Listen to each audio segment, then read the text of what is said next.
So here's an area where I'm backed into a corner. Now I was in band with Brienne Cameron. I found out that Donald Ewan Cameron was one of the people who worked on the brainwashing program that the CIA used on people. Why am I blanking on the name of it? I think it was MK Ultra, which is supposedly what the Illuminati uses to brainwash people as well. But this is where it gets dicey. See, someone named Cameron, I think they were a survivor, and I'm blanking on their first name, but they were a survivor of the Titanic. Actually, I forget whether they died or survived. I'd have to look that one up again. I'm sorry, my brain is so tired and this stuff is important, and I feel like it's important. I wore out my brain trying to do stuff that I felt like it was important, but my brain's tired.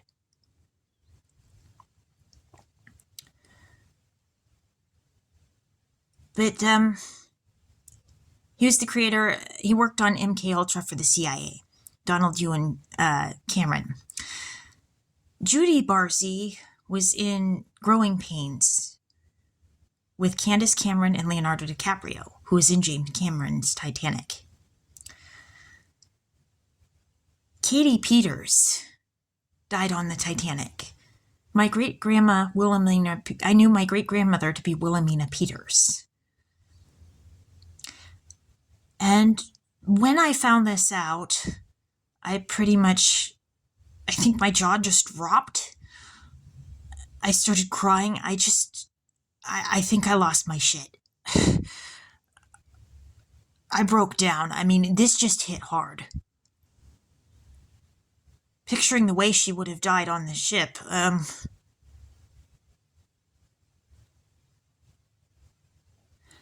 And my first shock was actually at the idea that I knew that one of my bandmates was actually, connected to James Cameron in the movie. And that was kind of, that was a shock for me at first, but it shocked me even further when I found out about Katie Peters.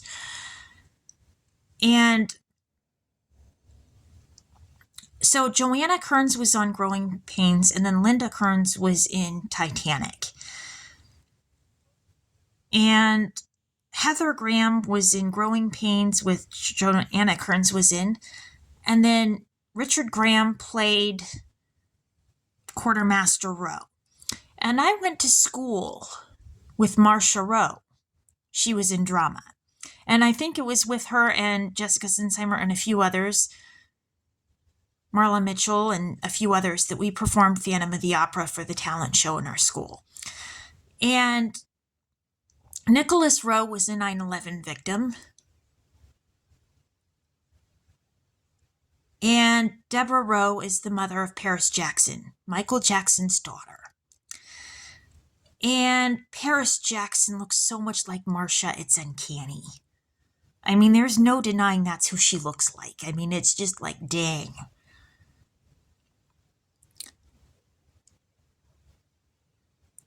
But there's a whole thing connected to the Titanic that was interesting. So on Gilmore Girls, there was David Sutcliffe. Now, Stu Sutcliffe was in the Beatles, and Sutcliffe and Sangorski binded the jeweled Rubaiyat book that sunk on the Titanic. And then Lauren Graham was on Gilmore Girls. Edward Graham died on the Titanic. And I dated Kalen Graham. And I dated him for about 1.5 years. And somebody named Sutcliffe was also a 9/11 victim.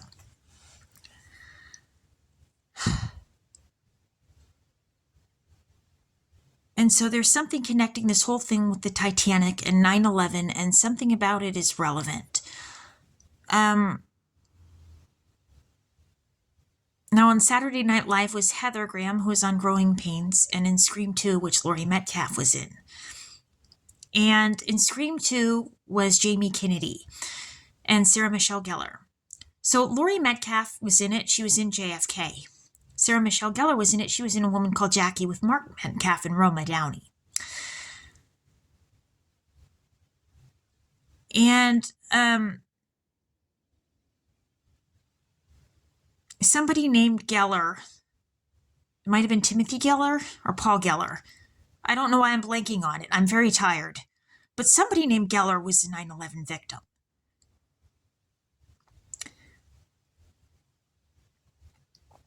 And Sarah Michelle Gellar was on Saturday Night Live, which George Kennedy was on. And then Laurie Metcalf, who was in JFK. George Kennedy was on The Young and the Restless. And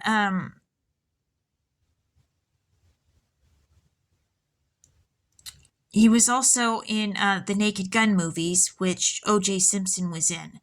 And O.J. Simpson was in the Naked Gun movies with Priscilla Presley. Priscilla Presley was the mother-in-law of Michael Jackson.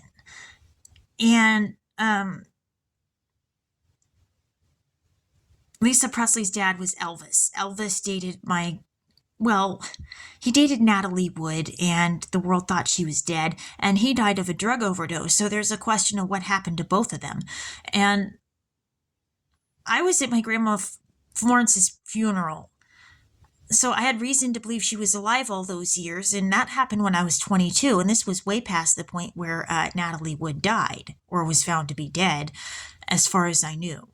So this gets weird. So there's like, what happened to Elvis? And he died of a drug overdose. So, there's kind of that. And Michael Jackson was asking, I heard this, Lisa Presley stated that Michael was asking about what happened to Elvis. And so there's a very real possibility that, Michael knew more about my family than I would have known. I was looking at I saw the people on the after school special, and it's looking really plausible that he did, actually. My uncle, I think it's my uncle, Stephen Gyllenhaal, who looks just like my Aunt Sandy did, by the way, directed an episode, and Michael Jackson was on that, and they had a character named Cheryl, and Judy Barzy was on there. So, and Judy Barzy, I saw what she looked like, and she looked just like me as a child. Now, can you imagine how nerve-wracking that was? I found that they said that she died as a child, that she was being abused, and that her father shot her, burnt her body with, lit her body on fire with gasoline and burnt down the house and killed himself. Like, did the whole thing. And so I thought my sister was dead. So this thing gets weirder. And I found out later there was somebody who looked just like me named Monet Mazer. And oh my God, was it uncanny how much she looked like me. I was sitting there looking at this actress that looked just like me, and it's like, holy shit. Same height, same build, same face. The only real distinction that I noticed was her hair was all highlighted and mine was dark brown. And I've highlighted my hair like that she had it before, so it's not like I've never looked like that either. But so it gets weirder because Ruby Mazer was the person who designed the logo for the Rolling Stones. I knew Hillary Jones. Brian Jones was found dead in his swimming pool of the Rolling Stones. And my sister was stoned about that. Richard Mazer was investigating the case of Pablo Escobar, who was a narco-terrorist. And my neighbor's Linda Escobar. I mean, you can't, this thing gets so rip-roaring weird. I'm going, what the? Swear words? Oh my God.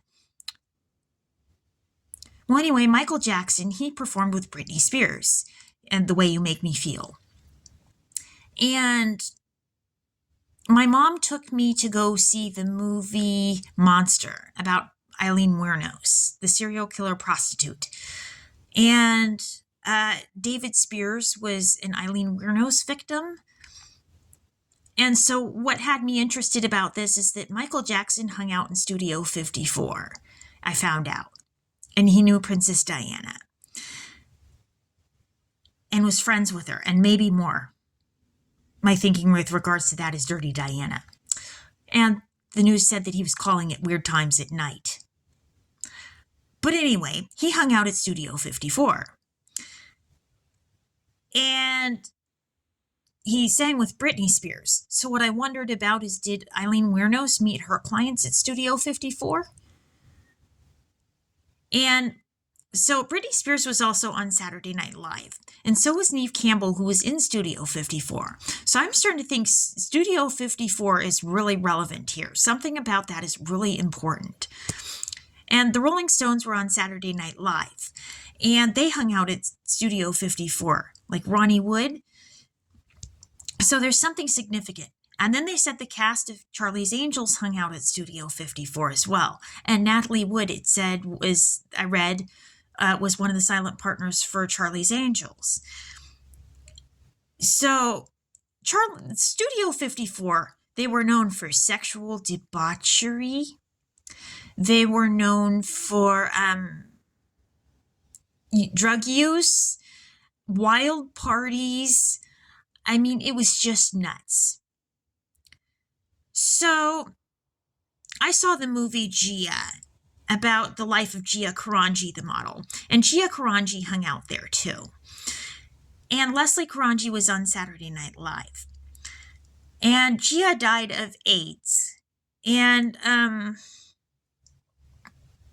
that was when AIDS was still new.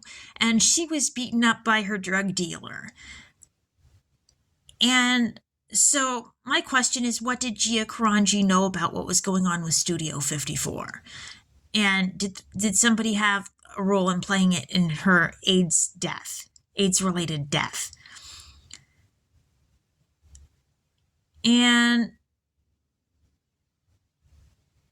so what I heard is that there was a lot of famous celebrities that hung out at Studio 4. It was the elite of the celebrities that got to hang out in Studio 54. That's who they let in through the door.